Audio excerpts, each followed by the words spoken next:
Over the years, there's been some pretty awkward superheroes. While quite a few of these cringy but well-intended folk have made some of our dumbest superheroes lists, this list is more so for the heroes that, if they were a part of your crime-fighting team, you'd feel a little embarrassed about letting them out onto the field. And villains would probably laugh right in your face for it. So let's jump right into our top 10 most embarrassing superheroes list.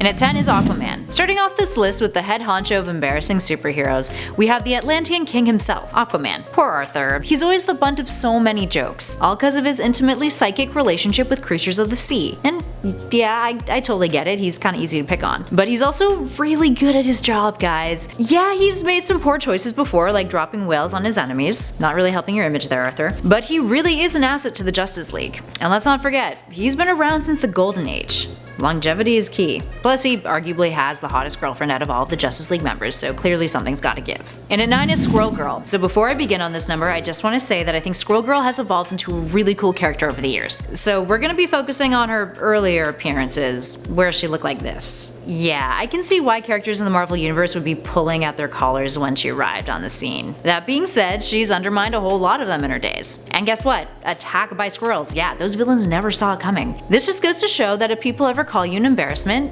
there's a damn good chance they just don't know what you're capable of. So here's to Squirrel Girl, setting an example we should all follow. And at 8 is Jello Man and Wobbly. A superhero made of jello? Yes, that's exactly what the kids want to read about. Okay, to be fair, Jello Man and Wobbly were characters created for a promotional comic book distributed by Kraft back in 1991.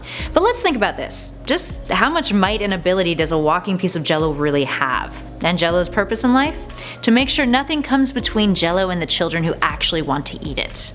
So isn't that kind of, because you're Jello too, so does that mean you're cool with kids eating you? Or I don't know, just elaborate a little bit here with me, dude. I'm assuming he wasn't the most self-aware guy out there. And at 7 is Super Dupont. From a French comic strip that was published in 1972, Super Dupont, which I'm probably mispronouncing, is a combined parody of Superman and French national attitudes. He's got a rooster sidekick, and a bit of a gut. And a beret. And he's fighting against an evil national power called the Anti-France, who wants to destroy France, because they're anti-France. Well, it's actually a witty commentary on the perspectives of French culture from within and outside of it.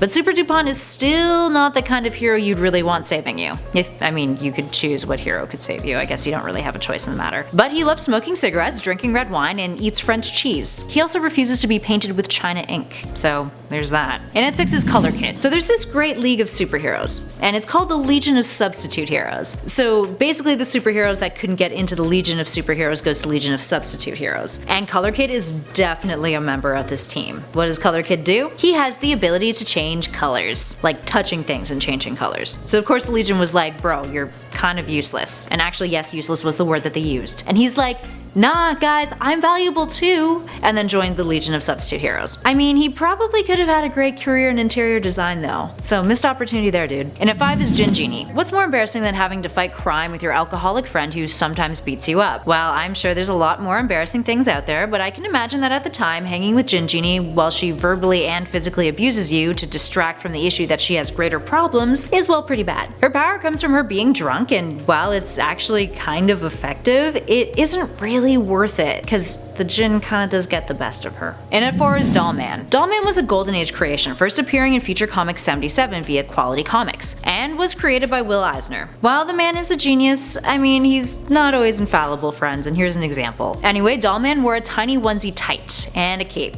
and could shrink in size, which somewhat sounds all good and fine, right? Except his comics featured him constantly being tied up in ropes or in other binding, from crucifixion style bondage to being hogtied. So the bondage motif was strong with this one. There were also a lot of women who were portrayed in submissive sexualized positions throughout the comic. So while his powers may have been an asset, his bondage left a lot of people feeling uncomfortable. He also rode around in a plane called the Doll Plane, so there's that too, and I imagine that probably was kind of embarrassing. And at 3 is Golden Lad. Ever hear of Golden Lad? Well, he was a short-lived character who first appeared in a story by Spark Publications in 1945. And he had a couple of stories of his own after that. He's a high school kid who discovers an Aztec artifact called the Heart of Gold, which had magical powers from the blood of thousands of people. Okay, it's a little dark. It gave Golden Lad powers, who, in his spare time, liked to do stuff like this. And apparently liked to jump around belly flop style.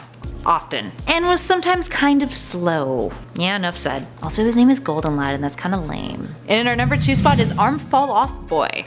We featured this heroic handyman on some of our other lists, but let's be honest, Mr. Floyd Belkin has an ability that sometimes just leaves his teammates feeling really awkward, and his costume probably didn't help on that front either. First appearing in Secret Origins Volume 2, number 46 in 1989, Fall Off Arm Boy had the ability to detach his own limbs and then use them as blunt weapons. So dude can basically take off his arm and whack you with it. Nothing says heroism like beating up a criminal with a lifeless body part.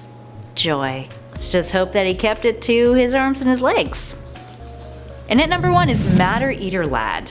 Okay, dude pretty much eats anything, that's his power. To eat stuff that you normally should never consume, like metal and plastic.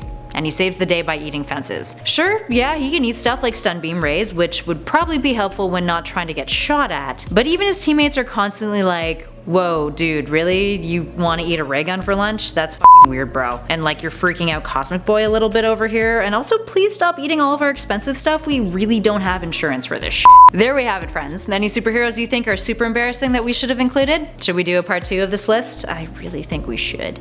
Give us a shout in the comments below and let us know. And if you dug this video, make sure you hit those like and subscribe buttons. But for now, I'm Kelly Pally, and you guys have been watching Top 10 Nerd. I'll catch you in the next one.